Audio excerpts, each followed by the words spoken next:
الرحمن الرحیم الصلاۃ والسلام علیک یا رسول اللہ وعلی آلک وصحابک یا حبیب اللہ رب اشرح لی صدری ویسر لی امری واحلل عقدۃ من لسانی یفقہوا قولی۔ عزیز طلباء کرام و طالبات، ہم شرح میت عامل کو پڑھ رہے تھے اور ہم نے بسم اللہ الرحمن الرحیم کی اور رب یسر ولا تعسر اس کی ترکیب پڑھی تھی، اور اس کی میں نے تفصیل سے ایک ایک چیز آپ کو ترکیب کرنے کا طریقہ بتایا تھا۔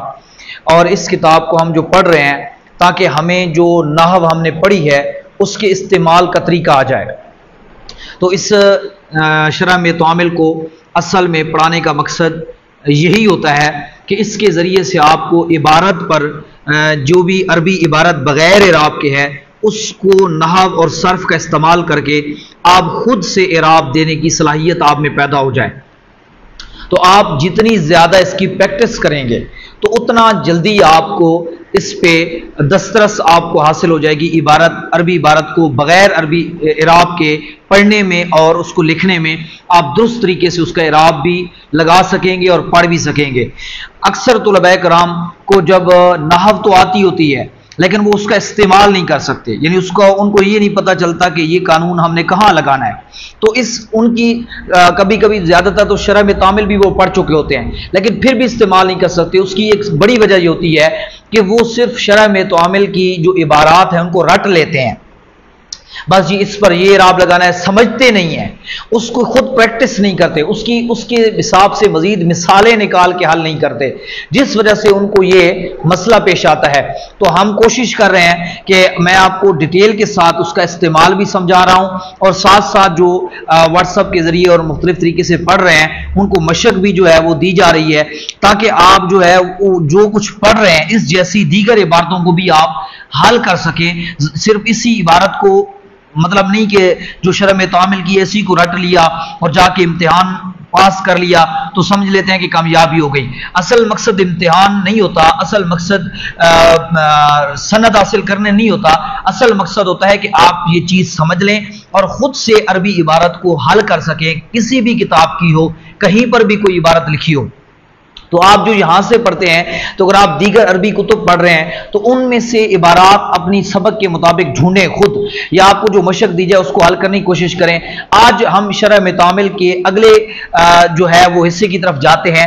بسم اللہ الرحمن الرحیم ہم نے پڑھا تھا اور اعوذ باللہ من الشیطان الرجیم کی جو ترکیب تھی وہ میں نے آپ کو دی تھی، تو آپ نے اس کو حل کرنا ہے اور اس کو ہم وہیں پہ اس کی جو ہے وہ تفصیلی طور پہ آپ کو جواب جو ہے وہاں پہ سمجھایا جائے گا۔ اگر کوئی غلطی کوتاہی ہوگی تو اس کو میں نے آپ کو تفصیل سے ساری چیزیں سمجھا دی تھی کہ آپ نے کس کس سبق کو ملحوظ خاطر رکھنا ہے۔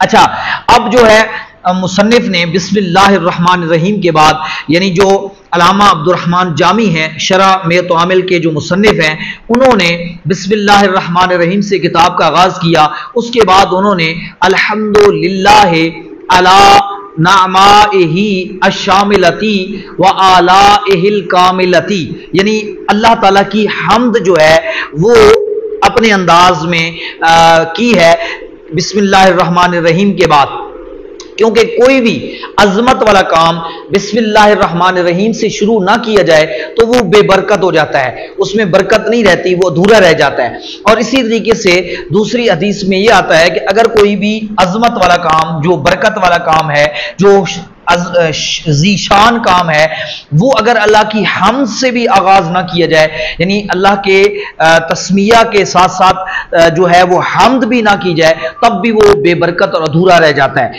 اس لیے مصنفین یعنی جو کتابیں لکھنے والے ہوتے ہیں، بالخصوص اسلامی کتابیں لکھتے ہیں، دینی یا جو مسلمان ہوتے ہیں، اپنی وہ کتاب کا آغاز یا اپنے کسی بھی اچھے کام کا آغاز، چاہے وہ تقریر ہو، تحریر ہو، کوئی بھی چیز ہو، اس کا آغاز اللہ کے بابرکت نام بسم اللہ الرحمن الرحیم اور اس کے بعد اللہ کی حمد یعنی الحمدللہ سے کرتے ہیں۔ اور دوسری بات یہ بھی ہے کہ مصنف نے اپنی کتاب کو قرآن مجید کی تابع کیا ہے کہ قرآن مجید کا جو ہمارے پاس مصحف شریف یعنی جو موجود ہے اس میں بھی آپ دیکھیں بسم اللہ الرحمن الرحیم کے بعد الحمدللہ رب العالمین الرحمن الرحیم یعنی اللہ کی حمد بیان کی گئی ہے۔ تو مصنف نے بھی اپنی کتاب بسم اللہ الرحمن الرحیم کے بعد اللہ کی حمد الحمدللہ سے شروع کی ہے، لیکن اس نے اللہ کی حمد اپنے انداز میں کی ہے۔ ضروری نہیں کہ آپ الحمدللہ رب العالمین کے ذریعے ہی اللہ کی حمد کریں۔ مطلب یہ ہے کہ آپ کسی بھی طریقے سے اللہ کی عظمت اور بڑائی کو بیان کر کے اس کی جو ہے تعریف کریں۔ حمد یعنی تعریف ہوتی ہے۔ تو اب یہاں مصنف نے، اب پہلے ہم اس کی ترکیب دیکھ لیتے ہیں، اس کا اعراب دیکھ لیتے ہیں کہ یہ جو ہم نے اعراب پڑھا ہے الحمدللہ علی نعمائہ الشاملۃ و آلائہ الکاملۃ، یہ اس کی اب الحمد سب سے پہلے جو میں نے آپ کو طریقہ بتایا تھا کہ جو ایک جملہ ہوتا ہے اس میں سے لفظوں کو علیحدہ کر لے کہ اس میں لفظ کتنے ہیں اور لفظ کتنے ہیں۔ تو وہ دیکھیں، ایک لفظ یہاں پہ الحمد ہے، پھر لام زیر لی ایک یہ حرف ہے یعنی لفظ ہے، تو اللہ ایک لفظ ہے، اللہ ایک لفظ ہے، نعمائی یعنی اتنے تک یہ ایک لفظ ہے، ٹھیک ہے جی، اور یہ ہی جو ہے یہ ایک علیحدہ لفظ ہے، ٹھیک ہے، الشاملتی یہ ایک علیحدہ لفظ ہے، اور وہ جو ہے وہ ایک علیحدہ لفظ ہے، آلائی یہ ایک لفظ ہے اور ہی جو ہے وہ ایک لفظ ہے، اور الکاملتی ایک لفظ ہے۔ آپ اگر دیکھیں تو 1 2 3 4 5 6 7 8 9 10 11 لفظ آپ کو اس میں نظر آ رہے ہیں۔ یعنی سب سے پہلا جو ضروری کام ہوتا ہے، جو اہم چیز ہوتی ہے، وہ یہ ہوتی ہے کہ آپ جملے میں سے ہر لفظ کو جدا کر لیں، یعنی آپ کو یہ پتا چل جائے کہ یہ ایک لفظ ہے یا دو ہیں یا تین ہیں۔ اب جس طرح دیکھیں نا، نعمائہ لکھا ہوا اکٹھا لکھا ہوا ہے تو ذہن میں آ سکتا ہے کہ یہ ایک لفظ ہے، تو یہ ایک نہیں ہے، یہ دو ہیں، تو یہ سب سے بنیادی چیز ہوتی ہے۔ اسی طرح آلائہ، تو یہاں دیکھیں میں نے ان کو دو، تو یہ دو لفظ ہیں۔ تو آپ نے سب سے پہلا کام یہ کرنا ہوتا ہے کہ لفظوں کو جدا کرنا ہوتا ہے کہ یہ ایک لفظ ہے، دو ہیں، کتنے ہیں، یعنی جملے کے اندر الفاظ کو جو ہے۔ اب اس کے بعد یعنی کلمہ، اس کو ہم کلمہ کہتے ہیں، یعنی ایک ایک لفظ جو ہوتا ہے وہ کلمہ کہلاتا ہے، اس کو ہم مفرد بھی کہتے ہیں نحو کی زبان میں۔ تو میں نے اب اس جملے میں سے مفردات جو تھے ان کو علیحدہ کر لیا، اور اب یہاں پر کام کیا کرنا ہے، اب ہم نے اس مفردات کی جو کلمے کی 3 قسمیں ہیں، اسم، فعل، حرف، یعنی آپ کو پتا ہے کہ جب کلمہ جدا ہو گیا تو پھر پہچاننا کیا ہوتا ہے کہ یہ اسم ہے، فعل ہے، حرف ہے، کیا چیز ہے۔ تو اب ہم ان سب کو اس چیز کے اندر جاتے ہیں۔ تو الف لام علامت ہے، تو یہ الحمدو کے اوپر نشانیاں بھی دیکھ کے آپ پہچان سکتے ہیں اور اس کی تعریف سے بھی پہچان سکتے ہیں۔ تو میں نے الف لام کی اگر نشانی کو دیکھوں، الف لام، تو اس حساب سے بھی یہ جو ہے وہ اسم ہے، یعنی مجھے یہ سمجھ آ گیا کہ یہ اسم ہے۔ اب جب مجھے سمجھ آ گیا کہ یہ اسم ہے تو اس کے بعد میں نے آپ کو بتایا تھا آپ نے یہ دیکھنا ہے کہ یہ اسم متمکن ہے یا اسم غیر متمکن ہے۔ ہم نے نامیر میں یہی چیز پڑھی ہے، متمکن اور غیر متمکن، یعنی یہ سب متمکن ہے یا غیر متمکن ہے۔ آپ اگر لیکچر نمبر 27-28 کو دیکھیں نامیر کا جو ہے، وہاں پہ میں نے اسم متمکن اور غیر متمکن کی تفصیل بتائی تھی۔ تو اب اب میں نے جب اس پہ غور کروں گا تو یہ یعنی جو مبنی الاصل کے مشابہ نہ ہو اس کو اسم متمکن کہتے ہیں۔ تو یہ الحمد اسم متمکن ہے، یعنی جب میں نے غور کیا تو اگر میں اس سبق کو اپنے ذہن میں رکھوں گا جو اسم متمکن والا ہے تو یہ مجھے تب سمجھ آئے گا۔ تو اب پھر اسم متمکن کی 16 قسمیں تھیں جو میں نے آپ کو اسم متمکن کی 16 قسمیں لیکچر نمبر 29 سے لے کر آگے تک جو تقریباً 3-4 لیکچر تھے ان میں ساری 16 قسموں کو میں نے ڈیٹیل کے ساتھ ان کی تعریف، ان کا اعراب، سب چیزیں سمجھائی تھیں۔ تو اس میں اگر آپ جائیں گے تو 16 قسموں میں سے آپ کو یہ پہلی قسم نظر آئے گی، مفرد منصرف صحیح، یعنی یہ تثنیہ جمع بھی نہیں ہے، غیر منصرف بھی نہیں ہے، اور اس کے لام کلمے میں کوئی حرف علت بھی نہیں ہے۔ تو مجھے پتا چل گیا کہ یہ حمد کا لفظ جو ہے حامیم دال، یہ مفرد منصرف صحیح ہے۔ میرے پاس اس کی بنیادی ڈیٹیل آ گئی کہ یہ اسم متمکن ہے اور مفرد منصرف صحیح ہے۔ اب اس کے بعد میں نے لام زیر لی کو دیکھنا ہے، تو مجھے یہ پتا چلا کہ یہ فعل اور اسم نہیں ہے بلکہ یہ حرف ہے۔ اب حرف جب آپ دیکھیں گے تو نحو کے مطابق آپ کو میں نے بتایا تھا پھر یہ دیکھنا ہے کہ عاملہ ہے کہ غیر عاملہ ہے۔ تو مجھے جب میں نے اس پہ غور کیا تو نحمیر کیونکہ میں نے پڑھی ہوئی ہے تو مجھے پتا چل گیا کہ یہ حرف عامل ہے، ٹھیک ہے جی، یعنی یہ حرف عامل ہے۔ اگر حروف کہیں گے تو حروف عاملہ، ایک کہیں گے تو حرف عامل ہے، اور حرف عامل کی میں نے قسمیں نحمیر میں پڑھی ہیں۔ تو لام زیر لی کو آپ نے جب غور کرنا ہے تو آپ کو یہ نظر آئے گا کہ یہ حرف عاملہ کی پہلی قسم ہے جو اسم پر داخل ہوتے ہیں، یعنی حروف جر ہے، حرف جر ہے جو کہ مبنی بر کسر ہوتا ہے۔ کیا مطلب کہ اس پہ ہمیشہ کسر آتا ہے۔ ابھی رات کو میں ڈسکس نہیں کر رہا لیکن میں ابھی ویسے اس کا میں نے آپ کو بتا دیا ہے کہ جو حروف ہوتے ہیں وہ مبنی ہوتے ہیں، میں آپ کو پڑھا چکا ہوں، یعنی ان کا جو اپنا ذاتی اعراب ہوتا ہے وہی اعراب رہے گا اور ان کا چینج نہیں ہونا ہے۔ تو لام زیر لی جہاں پر بھی آتا ہے حروف جارہ میں سے، جو حروف جارہ 17 تھے ان میں سے ایک لام زیر لی تھا، تو یہ حروف جارہ میں سے ہے۔ اب اللہ پہ جب میں نے غور کیا، یعنی یہ اسم، یہ جو لام زیر لی ہے میں نے اس کی طرف اشارہ دے دیتا ہوں، ٹھیک ہے جی۔ اب میں تیسرا حرف جو ہے وہ اللہ ہے، اس کو ڈسکس کر رہا ہوں۔ اب اللہ کیا ہے اس کے بارے میں ہم بسم اللہ الرحمن الرحیم میں بھی پڑھ چکے ہیں، تو مجھے دوبارہ اس پہ تفصیل کرنے کی ضرورت نہیں ہے۔ اسم ہے اور اسم متمکن ہے اور یہ مفرد منصرف صحیح ہے، اور یہ بھی بتایا تھا کہ اس پہ تنوین کبھی نہیں آتی۔ یہ اگر میں جو چیزیں پچھلے لیکچروں میں ڈسکس کر جاؤں گا ان کے اوپر میں زیادہ تفصیل سے گفتگو نہیں کروں گا، آپ کو اسی لیکچر میں اچھی طریقے سے سمجھنی ہوگی تاکہ ہمارا وقت بھی بچے اور بات جو ہے وہ پریکٹس ہماری جلدی سے آگے کی طرف بھی جائے اور جو نئی چیز ہے اس پہ ہم اپنا وقت دے سکیں۔ اس کے بعد میں نے جب الا پہ غور کروں گا تو الا جو ہے وہ کیا ہے، وہ بھی حرف ہے اور حرف عامل ہے، اور یہ بھی کیا ہے، حرف جر ہے، حرف جر ہے، ٹھیک ہے جی۔ اور یہ آپ کو پتا ہے کہ الا، ٹھیک ہے جی، اس کے آخر میں ہمیشہ یعنی یہ الف ساکن کی شکل میں آتا ہے۔ اچھا پھر اب میں جو اگلی چیز ہمارے پاس ایک لفظ آ رہا ہے وہ ہے نعمائی۔ کیا لفظ ہے؟ نعمائی، ٹھیک ہے جی۔ تو یہ ہے وزن، اس کا یوں سمجھ لیں، یہ وزن ہے اس کا، میں اس کا وزن لکھ رہا ہوں، فا نعمائی، میں اس کے اوپر اعراب بھی لگا رہا ہوں، فعلا، یعنی میں ادھر تو ای آ رہا ہے، ابھی وہ بعد میں بتاؤں گا کہ اس کو نعمائی پڑھ رہا ہوں، یہ فعلا کے وزن پہ ہے، ٹھیک ہے۔ یہ کیا ہے، ٹھیک ہے، اس کو کیا سمجھیں گے، یہ ہے اسم جمع۔ تھوڑی سی ایک بات یہاں پہ سمجھ لیں، ایک ہوتا ہے جمع اور ایک ہوتا ہے اسم جمع۔ جمع کا مطلب یہ ہوتا ہے کہ اس کی وحد اور تثنیہ آپ بناتے ہیں، یعنی ایک چیز مثلا جس طرح مسلمون، مسلمان، مسلمون، ٹھیک ہے جی، یا رجل، رجال، رجلان، شجرتن، شجرتان، شجرات، یعنی جمع جو ہوتی ہے اس کی وحد تثنیہ بناتے ہیں آپ، ٹھیک ہے۔ اور جو اسم جمع ہوتا ہے اس کا وحد تثنیہ نہیں ہوتا، یعنی اس کے اندر معنی جمع کا ہوتا ہے، یعنی وہ دو یا دو سے زیادہ پر دلالت کرتا ہے، دو سے زیادہ پر دلالت کرتا ہے، تو وہ جمع یعنی اس کے اندر معنی جمع کے ہوتے ہیں، لیکن لفظی طور پہ وہ جمع نہیں ہوتا، اس کو اس وجہ سے ہم اس کو جمع نہیں کہتے، اس کو ہم کہتے ہیں اسم جمع، یعنی اس کا وحد نہیں ہوتا۔ یوں سمجھ لیں، میں اس کی ایک لفظ دے دیتا ہوں، مثلا یہ لفظ ہے قوم۔ اب قوم جو ہے اس کا کوئی وحد نہیں ہے، ٹھیک ہے، لیکن قوم جب بھی آپ کہتے ہیں تو یہ بہت سارے افراد کے مجموعے کو کہتے ہیں، ٹھیک ہے جی۔ اسی طریقے سے آپ رہتن، قبیلے کو کہتے ہیں، ٹھیک ہے جی، یعنی اس کا کوئی وحد نہیں ہے، لیکن اس لفظ کے اندر جمع کا معنی پایا جاتا ہے، رہتن، ٹھیک ہے جی، قوم۔ اسی طریقے سے غنمن، غنمن کا وحد نہیں ہے، ریوڑ، یعنی جو اجر ہوتا ہے، ریوڑ ہوتا ہے جانوروں کا، تو اس کو غنم، اس کا کوئی وحد نہیں ہے، لیکن یہ لفظ جو ہے اس کے اندر جمع کا معنی ہے، یعنی یہ دو سے زیادہ افراد پر دلالت کرتا ہے، تو جو بھی اس طرح کے الفاظ ہوتے ہیں ان کو ہم کہتے ہیں اسم جمع۔ تو یہ نعما کے جو وزن ہے فعلاء کے وزن پہ ہے، نعما بھی جمع نہیں ہے، اسم جمع ہے۔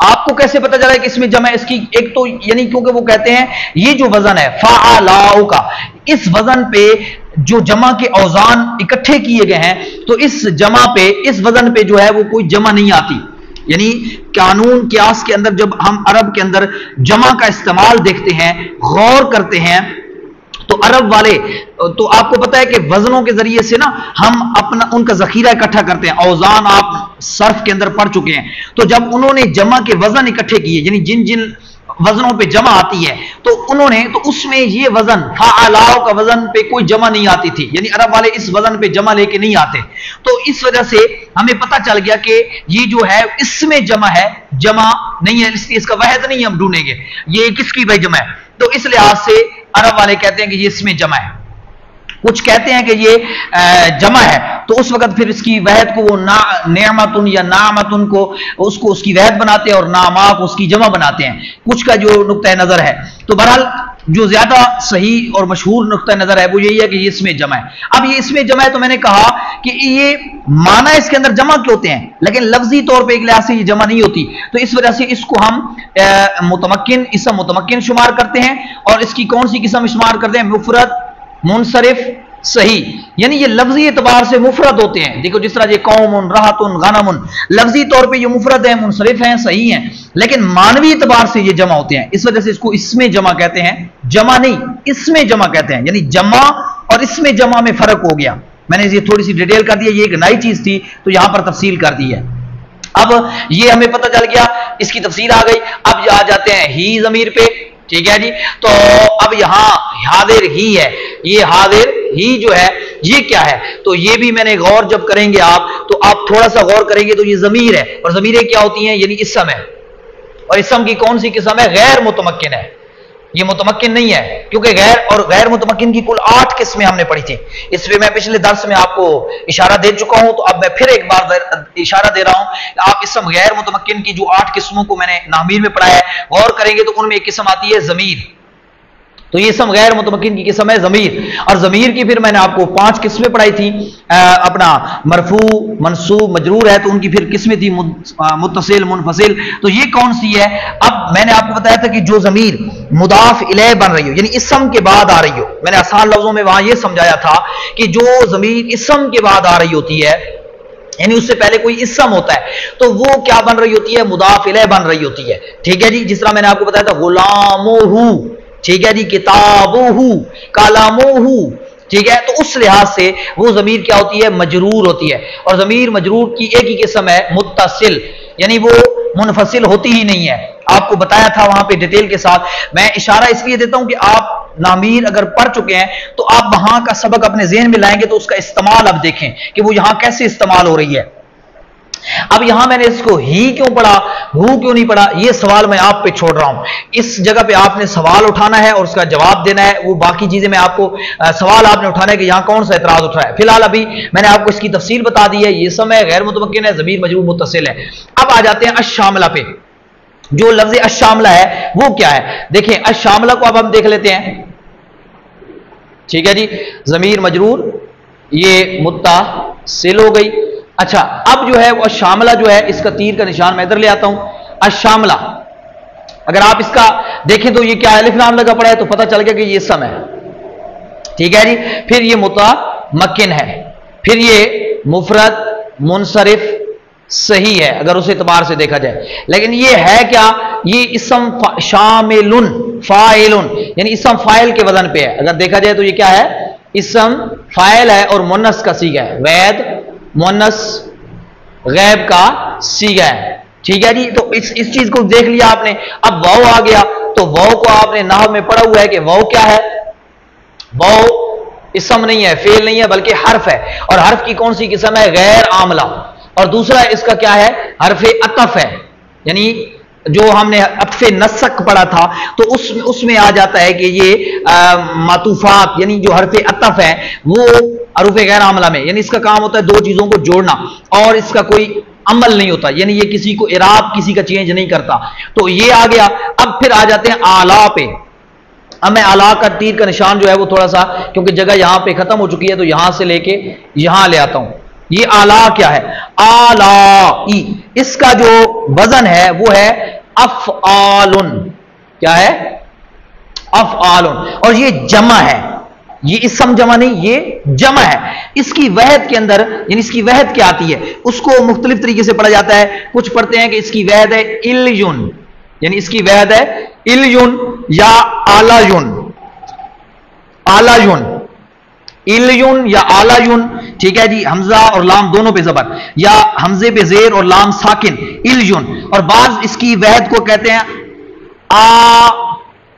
آلہ. ٹھیک ہے جی، یہ اس کی وحد ہے. ٹھیک ہے، اور کچھ اس کی وحد کہتے ہیں الہ، یعنی الہ. ایک تو الہ حرف ہوتا ہے نا، اور یہ ایک الہ اسم ہے، یعنی یہ وحد ہے. نعمت، یہ بھی نعمت کو کہتے ہیں. ٹھیک ہے، آگے میں بتاتا ہوں اس کا ترجمہ کر کے. تو یہ اس کی وحد کے اندر اقوال ہے. تو اس کی جمع آ گئی آلہ. ٹھیک ہے جی، افعال ان کے وزن پہ. اس کے اندر قانون لگے پڑے ہیں تو وہ آپ بنا سکتے ہیں.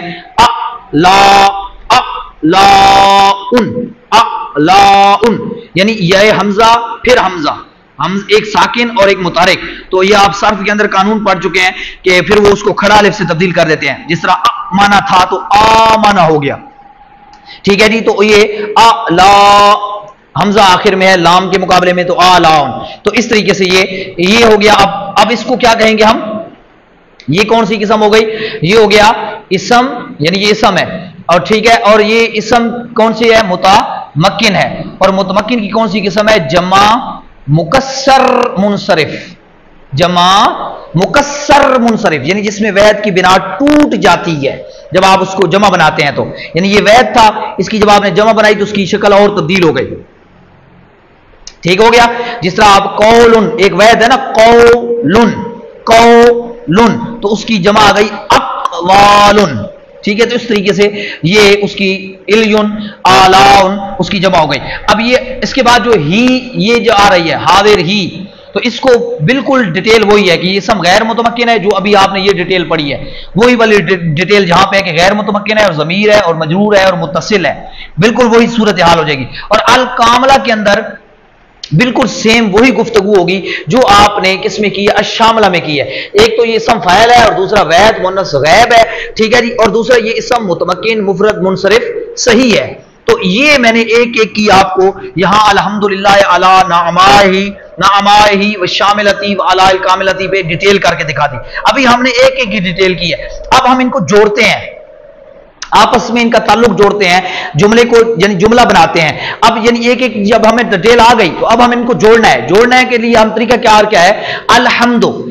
آپ کو پتا ہے جو جملہ اسم سے شروع ہوتا ہے وہ کیا کہلاتا ہے؟ اسمیہ. اور اسمیہ کا جو پہلا جز ہوتا ہے اس کو ہم کیا کہتے ہیں؟ مبتدا. تو ہمیں یہ پتا چلا کہ الحمد جو ہے وہ کیا ہے؟ مبتدا ہے. الحمد کیا ہے؟ مبتدا ہے، یعنی مفرد منصرف صحیح مبتدا. اور آپ کو پتا ہے مبتدا کیا ہوتا ہے؟ مرفوع ہوتا ہے. اور یہ کیونکہ مفرد منصرف صحیح ہے تو اس کا اعراب لفظی طور پہ آتا ہے زیدن زیدن زیدن، تو حمدن حمدن حمدن. تو یہاں پر اس کو ہم پیش دیں گے مبتدا ہونے کی وجہ سے. اور تنوین کیوں نہیں آئے گی؟ کیونکہ اس کے اوپر الف لام لگا پڑا ہے. تو یہ ہو گیا مرفوع لفظن. ٹھیک ہے جی. اس کا اعراب ویسے تینوں طریقوں سے آ سکتا ہے، زبر زیر پیش. تو لیکن یہاں پر ہم پیش دیں گے، رفع دیں گے. وجہ کیا ہے کہ یہ مبتدا بن رہا ہے اور مبتدا کیا ہوتا ہے؟ مرفوع ہوتا ہے، یعنی اس کا اعراب ہم نے پڑھا تھا. تو یہ ہو گیا الحمد. اب لام زیر لی کو لام زیر لی کیوں پڑھیں گے؟ اس کی بات میں بتا چکا ہوں کہ حروف جارہ ہے، حروف جارہ خود ان کا اعراب جو ہوتا ہے وہ اپنا ہی ہوتا ہے. تو لام زیر لی ہمیشہ جہاں پر بھی آتا ہے تو سو. اب اللہ جو ہے وہ بھی اسم متمکن مفرد منصرف صحیح ہے. اس کے اوپر کیونکہ لام حرف جار لگا پڑا ہے تو یہ ہو گیا حرف جار. ٹھیک ہے جی. تو اس کے بعد والا اللہ ہی کیا ہو جائے گا؟ مجرور لفظاً. لیکن آپ کو میں نے بتایا تھا کہ اس پہ تنوین نہیں آتی کیونکہ اس کے اوپر ہمیشہ الف لام ایک فٹ ہوتا ہے. ٹھیک ہے. تو اس وجہ سے یہ پچھلے لیکچر میں تفصیل سے کر چکا ہوں. تو یہ جار اور مجرور ہو گئے. آپ کو پتا ہے جار اور مجرور جہاں پر بھی ہوتے ہیں تو ان کا کوئی نہ کوئی آپ کو متعلق ڈھونڈنا پڑتا ہے. اس لیکچر کو اگر آپ کو میں نے جار مجرور کا لیکچر نمبر 39 جو ہمارا پارٹ 1 اور پارٹ 2 ہے نامیر کا، اگر آپ نے نہیں دیکھا تو پھر میں آپ کو پچھلے لیکچروں میں بار بار کیونکہ اس کے اوپر بحث ہو چکی ہے تو اس وجہ سے آپ کو پھر اشارہ دے رہا ہوں. لیکچر 39 کا پارٹ 1 اور پارٹ 2 نامیر کی جو پلے لسٹ ہے اس میں جائیں تو وہاں پہ اس کے اوپر ڈیٹیل سے پورا لیکچر موجود ہے. تو اب یہ جار مجرور کا متعلق ڈھونڈنا پڑے گا. یہاں پر متعلق ہم نے پیچھے دیکھا کہ متعلق کون ہوتا ہے؟ یا تو فعل ہوتا ہے، اسم فاعل، اسم مفعول، صفت مشبہ، اسم تبدیل، مصدر، ان میں سے کوئی ایک ہوتا ہے. یہاں پر پیچھے کوئی نہیں ہے کیونکہ الحمد جو ہے نہ وہ فعل ہے، نہ اسم فاعل ہے، نہ اسم مفعول ہے، نہ صفت ہے مشبہ ہے، نہ اسم تبدیل ہے، نہ ہی مصدر ہے. کوئی بھی نہیں ہے ان میں سے. ٹھیک ہے. میں تیزی سے اس لیے بول رہا ہوں کہ یہ سبق آپ نے پڑھے ہوئے ہیں. تو اگر آپ کو کہنا بھائی ہمیں تو یہ سمجھ او بھائی پہلے آپ نامیر کو اچھی طریقے سے سمجھ لیں تو میری بات آپ کو سمجھنے میں کوئی مشکل پیش نہیں آئے گی. اب یہاں پر آپ کو میں نے آپ کو بتایا تھا کہ جب متعلق موجود نہ ہو تو پھر نکالنا پڑتا ہے. اور نکالنے کے لیے میں نے کچھ آپ کو افعال عامہ بتائے تھے کہ جو ہر جگہ پہ ایڈجسٹ ہو جاتے ہیں، یا آپ موقع کی مناسبت سے کوئی لفظ بھی نکال سکتے ہیں. میں یہاں پہ موقع کی مناسبت سے ایک لفظ نکال لیتا ہوں، مختصن. کیا لفظ نکال رہا ہوں؟ مختصن. یہ اسم مفعول ہے کیونکہ یہاں پر یہی لام جو ہے وہ اختصاص کے لیے بھی آتی ہے. یہ آپ ابھی نہ ہم اس شرح میں تعامل میں آگے پڑھیں گے کہ لام کے بہت سارے معنی ہوتے ہیں، یعنی لام جو حرف جار ہے بہت سارے مقاصد کے لیے آتی ہے. تو اختصاص کے لیے بھی آتی ہے، یعنی ایک چیز کو دوسری چیز کے ساتھ خاص کرنے کے لیے بھی آتی ہے. تو میں نے یہاں پہ لفظ مختصن نکالیا. میں نے آپ کو بتایا تھا کہ مبتدا اگر مذکر ہو تو خبر بھی مذکر ہوگی، یعنی اس میں جو مناسبت ہوتی ہے وہ ضروری ہوتی ہے، موافقت. ٹھیک ہے. اگر یہ مؤنث ہے تو یہ بھی مؤنث. تو الحمد مذکر تھا تو اس وجہ سے میں نے مختصن نہیں نکالا، مختصن نکالا. دوسری بات یہ کہ مبتدا واحد ہے تو اس وجہ سے میں نے مختصن بھی واحد نکالا ہے. یعنی جمع تسنیہ نہیں نکالا، مختصان مختصون نہیں نکالا. اب یہ ہو گیا اسم مفعول مختصن. اگر آپ کو یہاں پہ کوئی خاص سمجھ نہیں آ رہا تو آپ افعال عامہ میں سے بھی لے سکتے ہیں. مثلا آپ یہاں پہ ثابتن کر لیں، یعنی ثابتن نکال لیں، یا قائن نکال لیں، ٹھیک ہے. تو آپ ان میں سے بھی کوئی نکال سکتے ہیں، یعنی اسم فاعل، یہ پھر اسم فاعل ہوں گے، یعنی یہ اسم فاعل کا وزن ہے، تو ان میں سے بھی آپ نکال سکتے ہیں. ٹھیک ہے. افعال عامہ تو آپ کو پتہ ہے ہر جگہ پہ ایڈجسٹ ہو جاتے ہیں، ان کا مقصد ہی یہی ہوتا ہے، تو وہ آپ کو بتا چکا ہوں. لیکن میں نے یہاں پہ مخصوص نکالا ہے اپنی طرف سے، جو یہاں پہ یعنی ایڈجسٹ ہو رہا تھا، ایک لفظ مختصر نکال لیا. اب جار مجرور آپ کو پتہ ہے کس کے متعلق ہوتے ہیں؟ جو بھی متعلق ہوتا ہے، تو یہ اسم مفعول پڑا ہے تو اس کا متعلق کر دیا، یا ثابتون کے متعلق کر دیا. اب کیونکہ ابھی بات ختم نہیں ہوئی تو آگے کی طرف بھی میں جاؤں گا، پھر میں پیچھے مڑوں گا، کیونکہ ترکیب میں پہلے آگے جاتے ہیں پھر پیچھے مڑتے ہیں. اس کے بعد اگر آپ دیکھیں تو الا حرف جار ہے، الا حرف جار ہے، اب پھر آگے حرف جار، یعنی دوبارہ سے جہاں پر بھی جار ہوگا تو اس کے بعد کیا ہوگا؟ مجرور ہوگا. تو الا حرف جار ہے. اب اس کے بعد ہم نے دیکھ لیا تھا کہ ناما کیا ہے؟ مفرد منصرف صحیح. تو جب جار آئے گا تو جار کیا دیتا ہے؟ جر دیتا ہے. تو مفرد منصرف صحیح کی حالت جری کس کے ساتھ آتی ہے؟ کسرے کے ساتھ ہی آتی ہے، یہ آپ کو پڑھا چکا ہوں. تو اس وجہ سے اس کو ہم نے ابھی، کیونکہ یہ پچھلے کے ساتھ ملانے سے پہلے اس کو تھوڑا سا میں نے آپ کو بتایا تھا کہ یہ دیکھنا ہے، اگر کوئی لفظ بھی آگے کے ساتھ بھی جڑ رہا ہے تو اس کو پچھلے کے ساتھ تب جوڑنا ہے کہ پہلے آگے کے ساتھ جوڑو. تو نعمائی یہاں پہ اس یعنی ہی ضمیر سے مراد ہے اللہ، اللہ کی نعمتیں. ٹھیک ہے جی، اللہ کی نعمتیں. تو یہ ترجمہ دیکھیں نا، تو ترجمہ آپ کریں گے تو تھوڑا سا آپ کے لیے ترکیب اور آسان ہو جائے گی، کیونکہ نشانی آپ کو بتا چکا ہوں. تو یہ مضاف مضاف الیہ بن رہا ہے کا کے کی. تو اللہ کی نعمتیں یعنی اس کی نعمتیں، وہ ضمیر سے مراد اس ہوتا ہے. تو اس سے مراد یہاں پہ آپ کو بتایا تھا کہ ضمیر جہاں پر بھی آئے گی اس کا ایک نہ ایک مرجع ہوتا ہے، یعنی ضمیر جب آپ بولتے ہیں تو کسی نہ کسی کی طرف لوٹتی ہے کہ اس ضمیر سے مراد کون ہے، یہ ضمیر کا سے مراد کون ہے، تو اس کو مرجع کہتے ہیں. تو یہاں اس سے مراد کون ہے؟ اللہ، یعنی اللہ کی نعمتیں، تو مطلب اس کی نعمتیں. تو یہ مضاف مضاف یعنی ناما یہاں پہ کیا بن رہا ہے؟ یہ بن رہا ہے مضاف. ٹھیک ہو گیا، اس کی میں نے ترکیب بنا دی مضاف، اور ہی ضمیر اس کی کیا بن رہی ہے؟ مضاف الیہ. تبھی تو میں نے اس کو بنایا تھا نا مجرور متصل، تو یہ مضاف الیہ بن رہی ہے. اب یہ مضاف الیہ مل کے اب یہ دونوں بن جائیں گے موصوف، کیونکہ ان کی آگے آ رہی ہے صفت، یعنی اللہ کی نعمتیں. کون سی نعمتیں؟ الشاملتی، عام نعمتیں. یعنی میں نے آپ کو موصوف صفت مرکب توصیفی پڑھایا تھا، موصوف صفت کا تفصیلی سبق پڑھایا تھا آپ کو، ابتدا میں بھی پڑھایا تھا جو مرکب غیر مفید کی قسمیں ہوتی ہیں، وہاں پر بھی میں نے آپ کو پڑھایا تھا. اور اس کا ایک علیحدہ سبق آخر میں آیا تھا جہاں پہ توابع کا سبق پڑھا تھا، یعنی تابع پڑھے تھے جہاں پہ ہم نے مبدل منہ بدل، عطف بیان، مبین، ٹھیک ہے، اور موصوف صفت والا وہاں پہ ہم نے تفصیلی طور پہ سبق بھی پڑھا تھا. اگر آپ اس کو دیکھنا چاہیں تو ایک بار وہاں سے دیکھ لیں. اب الشاملہ، ویسے اس کو پہلے اس کی اپنی ترکیب کر لیتے ہیں. الشاملہ کیا ہے؟ اسم فاعل ہے، واحد مؤنث غائب کا صیغہ ہے. تو جہاں پر بھی اسم فاعل ہوتا ہے تو وہاں پر فاعل لازمی ہوتا ہے. ٹھیک ہے، تو اب اسم فاعل ہے، اس کے اندر یہ مؤنث کا صیغہ ہے تو اس کے اندر فاعل جو ہوگا وہ ہے یا ضمیر ہوگی. سامنے یہاں پر جب فاعل موجود نہ ہو تو پھر اندر ضمیر ہوتی ہے، تو ہے یا ضمیر، کیونکہ یہ واحد کا صیغہ ہے تو ضمیر بھی واحد کی ہوگی، ہے یا ضمیر اس کا فاعل بنے گی. اور ضمیر مرفوع، یہ ضمیر کون سی ہے؟ مرفوع متصل اور مستتر ہے، یعنی چھپی ہوئی ہے. یہ ڈیٹیل کے ساتھ میں ساری ضمیروں کی تفصیل پڑھا چکا ہوں. یہ فاعل بن رہی ہے. اب الشاملتی اسم فاعل اپنی ہے ضمیر فاعل سے مل کر شبہ جملہ اسمیہ، کیا کہیں گے؟ شبہ جملہ اسمیہ. یہ لفظ میں نے بتایا شبہ جملہ اسمیہ. یاد رکھیں جو بھی جملہ اسم فاعل، اسم مفعول، صفت مشبہ، اسم تفضیل، مصدر سے بنتا ہے اس کو ہم کہتے ہیں شبہ جملہ اسمیہ. یعنی اس کو ہم جملہ اسمیہ نہیں کہتے، شبہ جملہ اسمیہ کہتے ہیں. اس پہ میں انشاءاللہ علیحدہ سے بھی پورا سبق جو ہے وہ درس آپ کو پڑھا دوں گا تفصیلی طور پہ بھی. لیکن ایک ہوتا ہے نا جملہ اسمیہ، یعنی جب اسم سے، لیکن جب اسم فاعل، اسم مفعول، صفت مشبہ، اسم تبدیل، مصدر، ان سے آپ جملہ بناتے ہیں تو کیونکہ ان کے اندر بھی فاعل ہوتا ہے اور اسم مفعول کے اندر نائب فاعل ہوتا ہے، تو اس وقت جو جملہ بنتا ہے وہ شبہ جملہ اسمیہ ہوتا ہے. یہ جس طرح میں نے لکھ دیا شبہ، اس کو جملہ اسمیہ خالی نہیں کہتے، شبہ جملہ اسمیہ. شبہ جملہ اسمیہ ہو کر یہ موصوف تھا نا، یہ موصوف کی کیا بن گئی؟ صفت بن گئی، یعنی الشاملہ اس کی صفت ہو گئی. اب موصوف صفت مل کے، کیونکہ ابھی درمیان میں وہ حرف عطف آ رہا ہے تو یہ حرف عطف آ گیا، اور حرف عطف جو ہوتا ہے اس کا کام ہوتا ہے دو لفظوں کو جوڑنا یا دو جملوں کو جوڑنا. یہ میں نے آپ کو پیچھے بھی بتایا تھا. تو اس کی انشاءاللہ میں ابھی اس کو یہاں پہ سٹاپ کر رہا ہوں.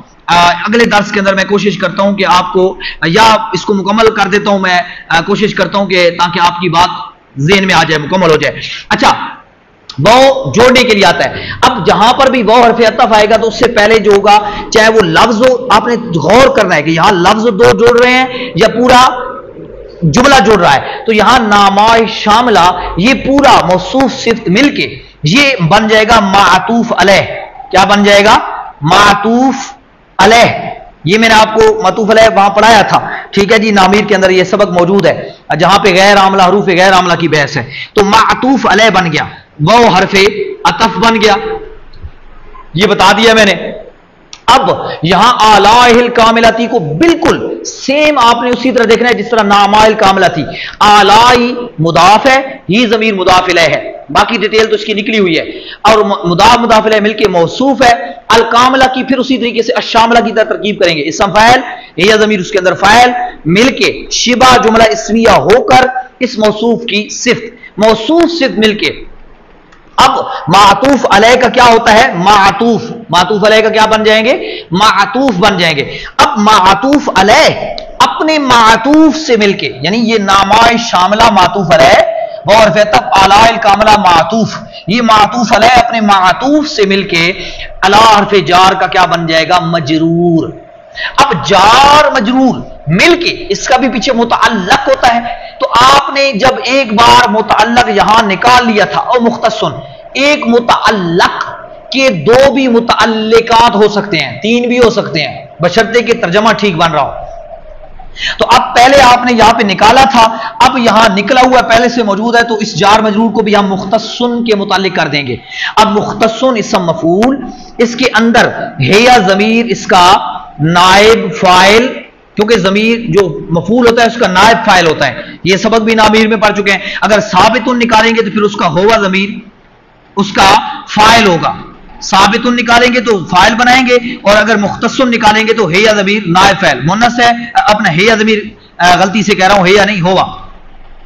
یہاں پر بھی ہوا ہوگی کیونکہ مونس کا صیغہ نہیں ہے, مذکر کا ہے. ہوا ضمیر نائب فاعل اور یہ ہوا ضمیر فاعل, یعنی اسم فاعل کا فاعل ہوتا ہے اور اسم مفعول کا نائب فاعل ہوتا ہے. اب اپنے دونوں متعلقات, یعنی یہ ایک للہ اور علی نامہ شاملہ علی الکاملہ, ان سے مل کے ابھی میں نے آپ کو بتایا کہ جو اسم مفعول سے جملہ بنتا ہے یا اسم فاعل سے, وہ شبہ جملہ ہوتا ہے. شبہ جملہ اسمیہ ہو کر, کیا کہیں گے؟ شبہ جملہ اسمیہ ہو کر الحمد مبتدا کی خبر, مبتدا خبر مل کے جملہ اسمیہ لفظاً خبریہ اور معنن انشائیہ ہوا. میں نے کیا بولا ہے؟ لفظاً خبریہ معنن انشائیہ, کیونکہ یہاں اس جملے سے مراد, یعنی اگر آپ اس جملے کا معنی دیکھیں گے تو اس جملے کو ہم اللہ کی تعریف, مدح بیان کرنے کے لیے لائے ہیں, حمد کرنے کے لیے لائے ہیں. اس کا مقصد کوئی خبر دینا نہیں ہے. تو جس جملے میں کا معنی خبر کا نہ ہو تو وہ خبریہ نہیں ہوتا, لیکن لفظی اعتبار سے تو یہ خبریہ بن رہا ہے, لیکن معنوی اعتبار سے اگر دیکھیں تو یہ اللہ کی حمد ہے. اس وجہ سے ہم اس کو کہتے ہیں لفظاً خبریہ معنن انشائیہ, کہ یہ معنوی اعتبار سے, کیونکہ جو جملہ دعا, حمد, مدح, تعریف ان پہ مشتمل ہو, یا کسی کی مذمت یا کسی سے پناہ طلب کرنا, یہ سارے تو اس کو انشائیہ کے معنی میں ہوتا ہے. تو اب اس لحاظ سے یہ جملہ لفظاً اسمیہ خبریہ لفظاً ہو گیا اور معنی انشائیہ ہو گیا. اب اگر موٹا موٹا آپ غور کریں, جو بات میں اکثر آخر میں آپ کو کہتا ہوں کہ الحمدوں کے اوپر سوال پیدا ہوتا ہے, الحمدوں کے اوپر رفع کیوں آیا, پیش کیوں پڑی, زبر زیر کیوں نہیں پڑی؟ کیونکہ جی مبتدا ہے اور مبتدا مرفوع ہوتا ہے. لام زیر لی پہ کیوں پڑا, لی کیوں پڑا؟ کیونکہ یہ مبنی ہوتے ہیں. اللہ ہی کیوں پڑا؟ جار کی وجہ سے. اللہ ہی ہوتا ہے. نعما ای کیوں پڑا؟ اللہ کی وجہ سے. حاضر ہی ضمیر ہے, یہ مضاف الیہ بن رہی ہے. الشاملہ تی کیوں پڑا؟ کیونکہ یہ موصوف کی صفت ہے اور موصوف صفت کا اعراب ایک جیسا ہوتا ہے. آلائی کیوں پڑا؟ آلائی کیونکہ آلائی کا عطف ہے نامائی پر, تو مطلب اللہ اس پر بھی لگ رہا ہے, تو معطوف معطوف علیہ کا اعراب ایک جیسا ہوتا ہے. تو آلائی اس وجہ سے اس کو بھی مجرور پڑا, اور ہی ضمیر یہ بھی مجرور ہے. الکاملتی کیونکہ یہ آلائی کی صفت ہے تو موصوف صفت کا اعراب ایک جیسا ہوتا ہے, وہ مجرور تو یہ بھی مجرور ہے. یعنی اب آپ کے سامنے جواب بھی آ گئے کہ ہم نے یہ اعراب کیوں پڑھا. اب اس کی ترجمہ دیکھ لیں. تمام تعریفیں خاص کی گئی ہیں اللہ کے لیے اس کی عمومی نعمتوں پر اور اس کی خصوصی نعمتوں پر. یہ میں نے ترجمہ جو کیا ہے تھوڑا سا اس پہ غور کریں. کیا کہا ہے؟ اس کی عمومی نعمتوں پر، شاملہ کا میں نے لیا ہے معنی عام نعمتیں، یعنی عام نعمتیں کون سی ہیں؟ روٹی، پانی، یعنی جو کافر کو بھی اللہ دیتا ہے اور مسلمانوں کو بھی دیتا ہے. اور خاص نعمتیں کون سی ہیں؟ مثلا ایمان، رسول اللہ کی محبت، نبی پاک کی تعریف، یہ خاص نعمتیں ہیں، یہ اللہ مومنوں کو دیتا ہے. تو مصنف نے دونوں نعمتوں پر اللہ کی تعریف کیا ہے کہ تمام تعریفیں اس اللہ کے لیے، اس کی عمومی نعمتوں پر بھی اور اس کی خصوصی نعمتوں پر بھی. یعنی اس کی جو خاص نعمتیں یعنی ایمان، تو ناما کا معنی بھی نعمتیں بنتا ہے، اعلیٰ کا معنی بھی نعمتیں بنتا ہے. ٹھیک ہے جی، یعنی جو اس کی نعمتیں ہیں، ہمارے اوپر احسانات ہیں، کرم نوازیاں ہیں اس کی ہمارے اوپر. تو یہ اس کی آپ کو امید ہے ساری چیزیں سمجھ آ چکی ہوں گی. مزید بھی اگر آپ کو کوئی بات اس کے باوجود بھی سمجھ نہیں آتی، واٹس ایپ نمبر یہاں پہ شو رہا ہے، آپ اس پہ سوال بھی کر سکتے ہیں، یہاں یوٹیوب چینل پر بھی سوال کر سکتے ہیں، آپ کو جواب دینے کی کوشش کی جائے گی. اور پریکٹس لازمی کریں، جو مشق دی جائے اس کو حل کرنے کی ضرور کوشش کریں، اور بار بار اس کو لیکچر کو سماعت کریں. ضروری نہیں کہ آپ کو پہلی بار پہ سمجھ آ جائے، آپ دوسری بار سنیں، تیسری بار سنیں، چوتھی بار سنیں، اور ٹھہر ٹھہر کے سنیں. آپ کو اگر اکٹھا سارا نہیں سمجھ آ رہا تو آپ تھوڑا تھوڑا کر کے سن لیں اور اس کو اچھے طریقے سے ذہن نشین کر لیں، پھر آگے کی طرف جائیں. جب تک پچھلا سبق کور نہ ہو جائے اتنے تک اگلے کی طرف نہ جائیں. اللہ تعالیٰ سے دعا ہے اللہ تعالیٰ صالح کی توفیق عطا فرمائے. الحمدللہ رب العالمین.